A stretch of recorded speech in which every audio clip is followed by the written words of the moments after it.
Sansa Stark let thousands of Northmen die at the Battle of the Bastards, and it wasn't an accident. While fans call it a plot hole, the truth is far darker. She intentionally used Jon Snow as bait, sacrificing her own brother to secure her political future and break free from Littlefinger's shadow. That is the most disturbing part of this entire story.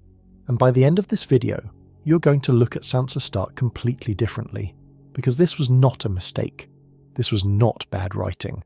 This was a girl who had been beaten, humiliated, traded like property, and raped by her own husband, deciding that she was never going to be anyone's chess piece again, and she was willing to let her own family member nearly suffocate under a pile of corpses to prove it.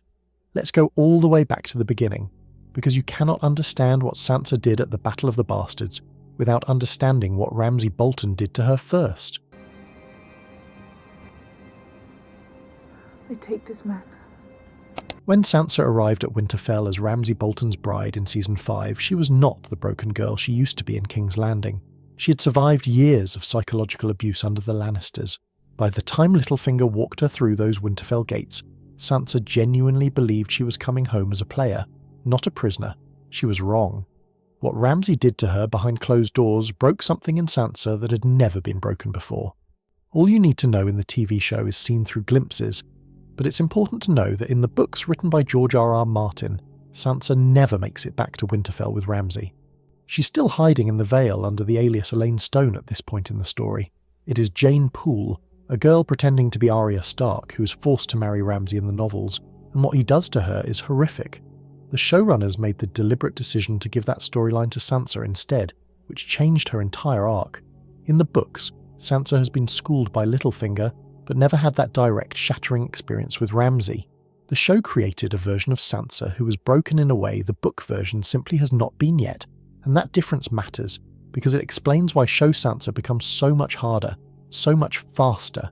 And this is important because it is exactly what Sansa carried with her when she escaped Winterfell with Theon in the dead of winter. She did not escape as the same person who walked in. She escaped as someone who had learned, at a bone-deep level, that trusting the wrong person gets you destroyed. That lesson will define every single decision she makes for the next 2 seasons.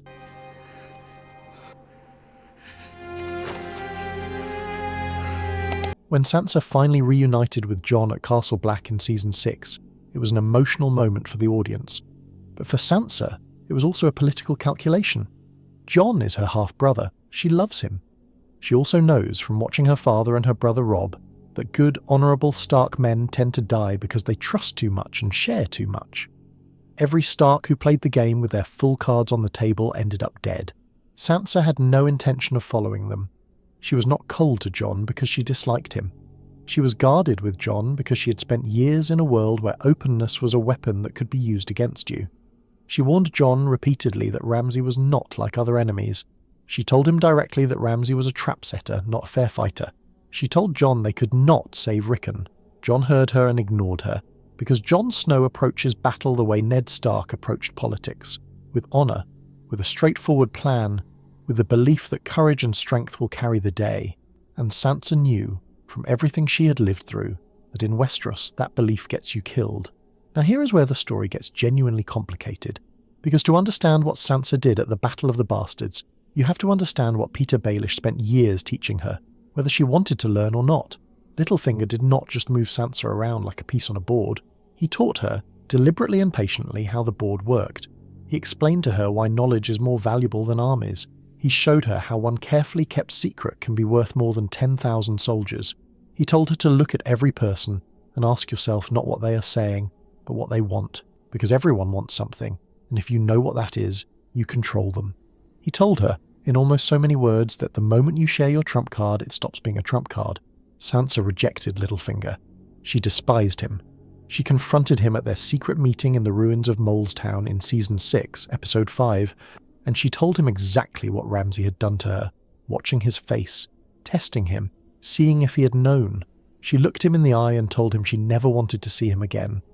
Brienne of Tarth stood behind her like a wall, and for a moment it seemed like Sansa had finally cut Littlefinger off completely. But here is the thing about spending years in school. Even if you hate the teacher, you learn the lessons. When Littlefinger left that ruined brothel in Molestown, He told Sansa 2 things. 1. The Knights of the Vale were waiting at Moat Cailin, an entire army ready to march. 2. Her great-uncle, the Blackfish, had retaken Riverrun with a Tully army. Sansa walked away from him, but she kept both pieces of information. Then, in the very next scene, in the War Council at Castle Black, Sansa told Jon about the Blackfish and the Tully army at Riverrun. Jon asked how she knew, and Sansa lied. She said she had heard it while she was still captive inside Winterfell. It was the first time, on screen, that we watched Sansa look her own brother in the face and feed him a deliberate lie. Brienne noticed it, the audience noticed it, but Jon, trusting, honourable Jon, accepted it. Sophie Turner, the actress who played Sansa, was asked directly about this lie in an interview at the time. Her answer was one of the most revealing things said about Sansa's character during the entire run of the show. She said that Sansa no longer had the Stark way about her anymore, that she had been broken down to the point where she could not be completely honest with anyone, even her own family. But Turner also added something more strategic. She said Sansa did not want to tell Jon about Littlefinger because she wanted all the information and all the power in her court when it came to Baelish. She wanted the ball in her court. She wanted Littlefinger to owe her. That is not trauma talking. That is a player who has decided to use Littlefinger the same way he used everyone else. Sansa had also refused Littlefinger's offer of the Vale army at that Molestown meeting. She looked him dead in the eye and told him she did not need him. But she never told Jon that the meeting had happened, that the offer existed, or that there was a fully armed Vale army sitting at Moat Cailin waiting for her word. And she said nothing to the man who was planning a military campaign and desperately needed men. That is not a coincidence. That is a choice. The Knights of the Vale were Sansa's personal card. Not Jon's, not House Stark's, hers. And she was not ready to play it until she had decided exactly what she would get in return. This is the question that has divided Game of Thrones fans since Season 6 aired, and it deserves a real answer rather than a simple one. Let's look at the military reality first, because there is a genuine tactical argument for what Sansa did. Jon Snow went into the Battle of the Bastards with roughly 2,000 wildlings, plus a small number of men from a few loyal northern houses. Ramsay Bolton had 6,000 soldiers inside Winterfell, plus a large cavalry force. On paper, Jon was walking into a slaughter. Every experienced military advisor in that room, including Sir Davos, knew this. They had no choice but to fight because Ramsay had Rickon Stark as a hostage, and Jon was never going to leave his little brother in Ramsay's hands. But here is where the tactical calculation gets dark.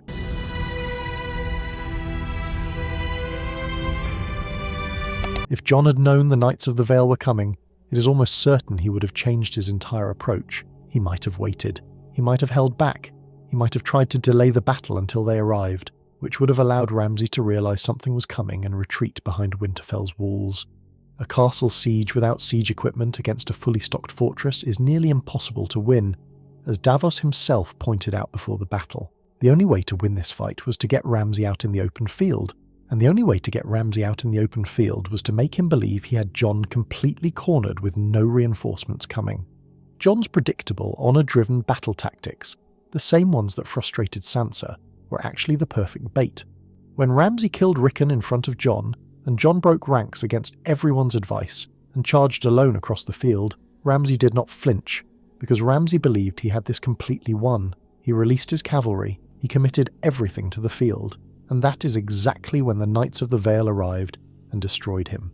If Ramsay had suspected even for a moment that there was a hidden army coming, he would have kept every single soldier behind those gates and waited them out. Jon's force would have starved before they broke through. Winterfell would have remained in Bolton hands. So there is a real argument that Sansa's silence was militarily correct. But here is the part that is harder to defend. Jon Snow nearly died. He was buried alive under a crush of bodies, his own men trampling him, and he clawed his way back to the surface with the very last of his strength. He survived by accident as much as by will, and Sansa knew before that battle started that this was the most likely outcome. She had told him directly that Ramsay would set a trap. She knew Jon well enough to know he would break ranks for Rickon. She knew the battlefield was going to turn into chaos. The question is not whether she knew it was dangerous. The question is whether she decided that Jon nearly dying was an acceptable cost for what she would gain, and the honest answer is that she probably did. Think about what happened immediately after the battle ended. Winterfell was retaken, and then what? Jon Snow was declared king in the north by the Northern Lords and the Vale Lords together. Not Sansa, Jon. The man who fought the battle became the king. The woman who secretly supplied the army that actually won the battle was standing in the back of the room watching it happen. Now ask yourself, would that have happened the same way if the Knights of the Vale had arrived before the battle started? If Sansa had told Jon, if he had waited, if they had planned a joint attack with the Vale army from the beginning, who would get the credit? Jon would still be the field commander, but Sansa's role as the one who secured the Vale's support would have been visible from the start. She would have entered Winterfell as a partner, not a supporter. Instead, by keeping the Vale army secret until the absolute last moment, she made Jon's victory entirely dependent on her intervention. The day was saved because she sent a raven to Littlefinger. Without her, Jon Snow was dead, and she made sure everyone knew it, though she did not say it loudly. This is the version of Sansa Stark that Littlefinger created. Not the innocent girl from Winterfell, not even the traumatized survivor from the Bolton years. This is something new. A woman who has decided that information is the only real currency, that patience is the only real power, and that the moment you show your full hand, you lose. Jon himself said it to her after the battle, quietly and directly. They have to trust each other completely if they are going to survive. Sansa apologized, and she meant it, as much as she could mean anything anymore. But both of them knew something had shifted. A wall had gone up between them that was not there before, and that wall would continue to cause problems right through to the final seasons. The fracturing of House Stark in seasons 7 and 8 did not come from nowhere. It came from this moment, from the habit Sansa had built of keeping secrets from Jon, from the lesson Littlefinger had successfully taught her that even your closest ally can be managed rather than trusted. But the cost of learning from Petyr Baelish was that you become someone who thinks like Petyr Baelish, and Sansa, by the end of the show, had become exactly the kind of political survivor she needed to be to outlast everyone around her. She ended as Queen in the North, alone, ruling her own kingdom with nobody above her, which is exactly what she wanted, and it is also exactly what she had to sacrifice pieces of herself to get. Was it worth it? That depends on how you look at what she lost on the way there. She lost the complete trust of the brother who loved her. She spent years in a paranoid state that Littlefinger encouraged specifically to keep her dependent on him. She had to hold conversations with a man who sold her to her rapist, treat him as an asset, calculate his usefulness like he was a weapon, all while pretending she had the upper hand, which she did not fully have until the very end. The most disturbing thing about Sansa Stark's story is not that she became a player. The most disturbing thing is that the game required her to become one. Westeros did not give her the option of staying innocent. Every time she tried to trust someone openly and fully, that person either betrayed her, was killed trying to protect her, or turned out to be using her for their own ends. By the time she withheld the Knights of the Vale from Jon Snow, she was not choosing to be cruel. She was doing the only thing she believed would keep her from becoming someone else's prisoner again. She was choosing herself, for what might have been the first time in her entire life. The question worth sitting with is this: when a person has been controlled, traded, beaten, and sold for years, and they finally take control of their own fate, and that act of control costs other people something, sometimes something enormous, are we watching survival or are we watching the cycle of harm continue in a new direction? Sansa survived Joffrey, she survived Cersei, she survived Littlefinger, she survived Ramsay, and she did it by learning from every single one of them. Maybe the scariest part of her story is that she had to. If you made it to the end of this video, you already know you think about the show differently than most people, so hit that subscribe button, because this channel goes exactly as deep as you just went, every single time. Drop your take in the comments. Did Sansa do what she had to do, or did she cross a line she could not uncross? I want to read your answers. And check out the next video because we are not done pulling this story apart.